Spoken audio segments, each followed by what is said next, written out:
All right, so this will be our third and final recording for this segment, and this is really going to talk about logistics. This is easy peasy stuff, but it's thinking about how do we go about actually setting up our group and what's important in it. And so we have 15 minutes to talk about this because that's all we're allowed to record. So I'm going to see how well we can get through this. Again, this is pretty straightforward information and it's covered also really well in your reading. So please use that as a reference as well. So we're going to start off just talking about the logistics of planning a group. And so we need to think about who is it that we want in our group, um, the different types of individuals, obviously what type of group we're going to run, and where are we going to do it. And so we'll talk about some of those components. I also wanted to remind you that we'll be overlaying the plan change process as we think about group development. So as we're thinking about starting off group, we're really thinking about how can we engage with our clients and how do we go about assessing our clients' needs? How do we know if they're appropriate for the group? And as they move through the group, how do we know if they're continuing to benefit? So the first thing we want to start off about is thinking about what is the purpose of the group. And a group can form out of three different ways. So the first way that a group might form is by the worker, right? They might identify a particular need for a group. So for example, if you're in a school system, they might say, let's start a group around something around bullying or relationship issues. Another way that a group could form is through the agency. So maybe several caseworkers or social workers recognize that there's rise of violence within the clients that they're seeing. And so they may suggest starting a group around that. A third way might be through members. So an example of this might be parents at a daycare center. And so they are requesting a series of educational groups or developmental groups to learn more about their children. And a last way that a group might be formed is out of the community. So maybe there's some neighborhood centers or church leaders or some community rec centers that come together and they suggest starting groups, combined groups for something such as an aftercare school program. So when we start thinking about what is the purpose of the group, we want to develop a statement of what is the group about. And we've practiced this a little bit in our groups, but we haven't really fully identified that. So we want to develop a statement for the group's purpose that is broad enough that can encompass all of the individual goals. So we have to think about how can we meet all those goals, but not so specific that it doesn't work, I guess, right? So here's an example of a strong group purpose. We could say something like, this group will provide a forum for discussing parenting concerns related to children with developmental disabilities. Broad enough to encompass individuals with children with disabilities, but not so specific that we maybe have to say very specific disability. This could include physical, cognitive, emotional. So it still keeps it pretty broad. And I have on there now your turn because I'm going to ask you to reflect on that in the discussion board.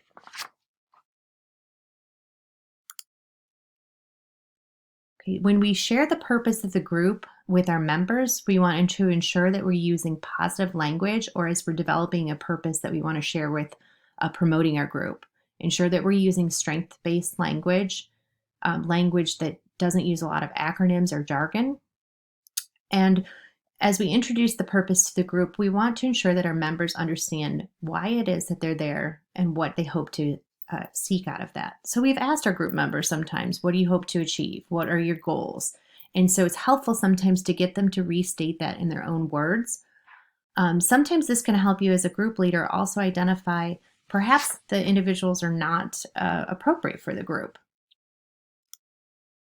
Okay, now that we've established our purpose of the group, we want to consider how viable is this group actually going to be? Is our agency going to support it? Do they agree with providing resources and co-facilitators and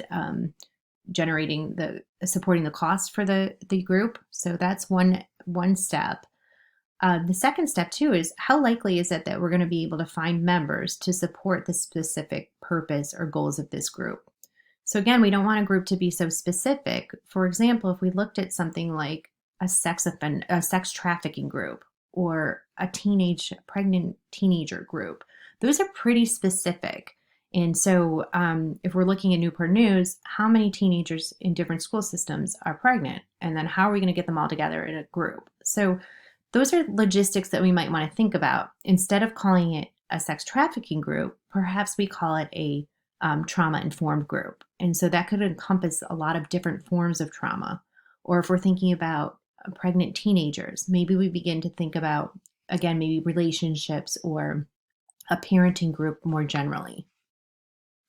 Okay, so how are we going to get our members? So we have to think about, where are we going to recruit the members from? Are we going to get them through our agency? Are we going to get referrals? Are we going to look through our records and try to find out who might be appropriate? Are there mailing lists? Can we collaborate with others? So we really want to think through, where can we tap into members that would be appropriate for this group? And then the next piece is how. How are we going to reach out to them? Are we going to use social media? Are we going to use email? Are we going to put flyers up? So we can be really creative in that end about how we can recruit or identify members that would be interested in the group. And so again, I've got a little discussion piece here. So I'm going to post some things in the discussion board about you thinking about how you can begin recruiting members. Okay, so as we're recruiting our members, we want to think about, who is it that we actually want in this group? Who would be appropriate, and what would sort of change the dynamics or the cohesion in our group? So we could have two types of groups, or some combination of this, but we could have a homogenous group in which everybody in that group sort of shares the similar characteristics. Maybe they're the same age, the same educational background, they maybe are same gender, so a very similar types of students or group members that we want to bring together. Or we could have, on the opposite, a heterogeneous group where we have much more diversity, and maybe we have older members mixed with younger members.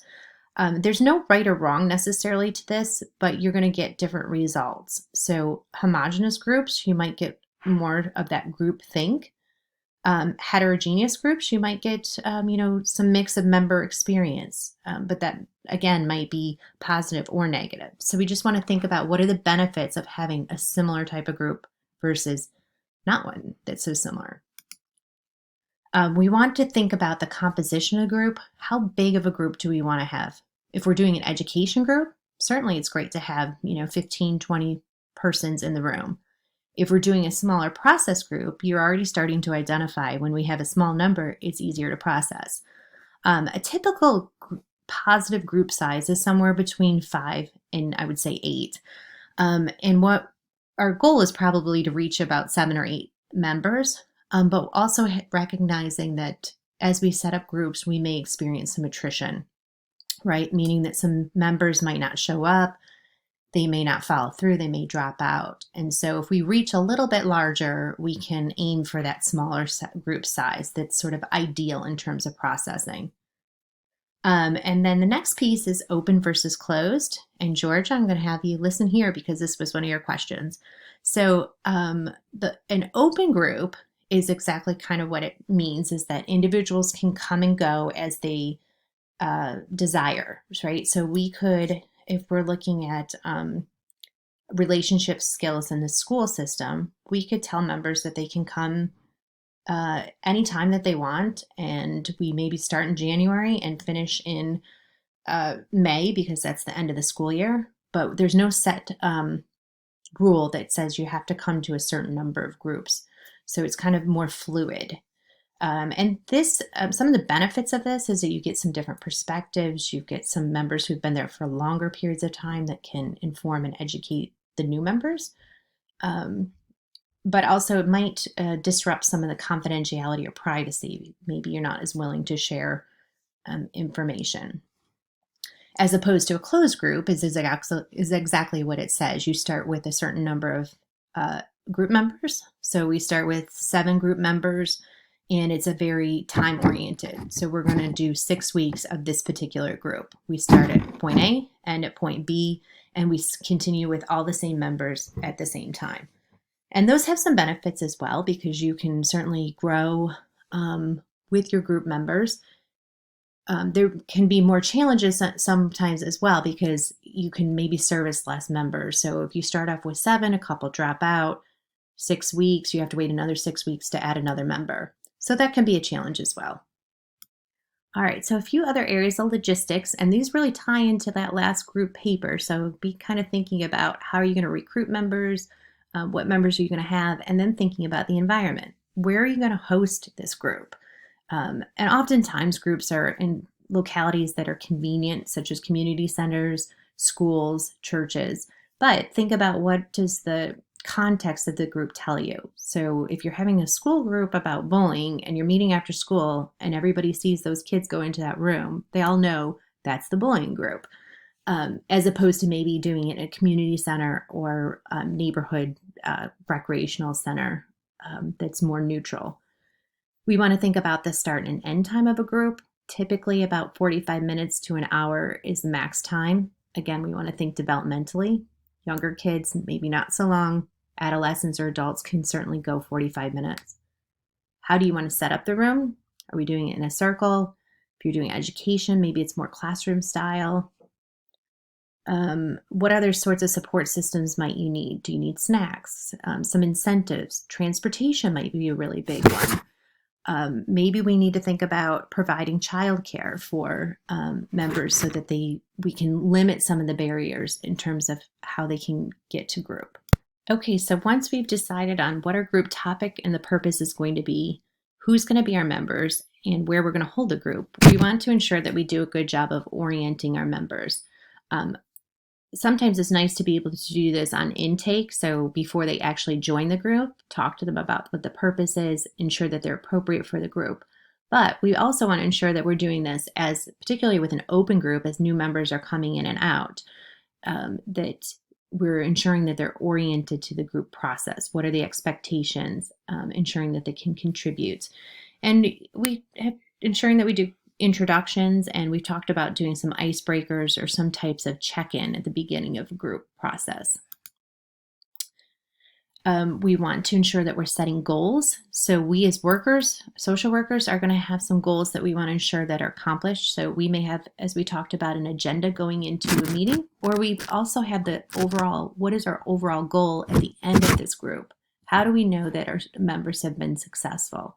So we want to think about those goals at the beginning, but we also want to encourage our members to set individual or personal goals as well. And this ties us back into stages of change. Remember, we want to think about what is their readiness to make changes. So we're not going to expect a member to make significant changes over the course of 6 weeks if that's not realistic. We may ask for sort of those baby steps along the way. But we want our members to feel successful and accomplished. And then finally, contracting. So there's a way, as we establish these, the goals, and we start to think about the rules that are in the group, we want to be able to, in some ways, verbally contract that. So think again in terms of our plan change process. We're engaging, introducing and orienting our clients. We're assessing to see if they're appropriate and making growth. And then we're also contracting to ensure that their needs are being met. We want to cover group rules in terms of how often can you miss group? What are the attendance expectations? What are the expectations for participation? Maybe we say it's okay not to talk, or we might say you need to ensure that you're contributing and participating to the group. So that was a whirlwind in terms of thinking about how we can begin setting up groups and what are some of the important things that we need to consider. And again, as I sort of alluded earlier in this, these are some of the pieces that you're going to be pulling from when you develop your own group proposal. So if you're thinking about developing a teenage pregnancy group, how are we going to draw members? How are we going to recruit them? What will be the purpose of that group? Developing life skills, perhaps, or parenting skills. And where will we host the group? What do we need to provide? Childcare, transportation? How are we going to introduce and orient the group members? So these are all sort of those logistics of getting us started. Our next section of videos and skills will be looking specifically at skills. And so developing what types of skills can we use specific to group facilitation. So our time is just about out, and thanks for listening.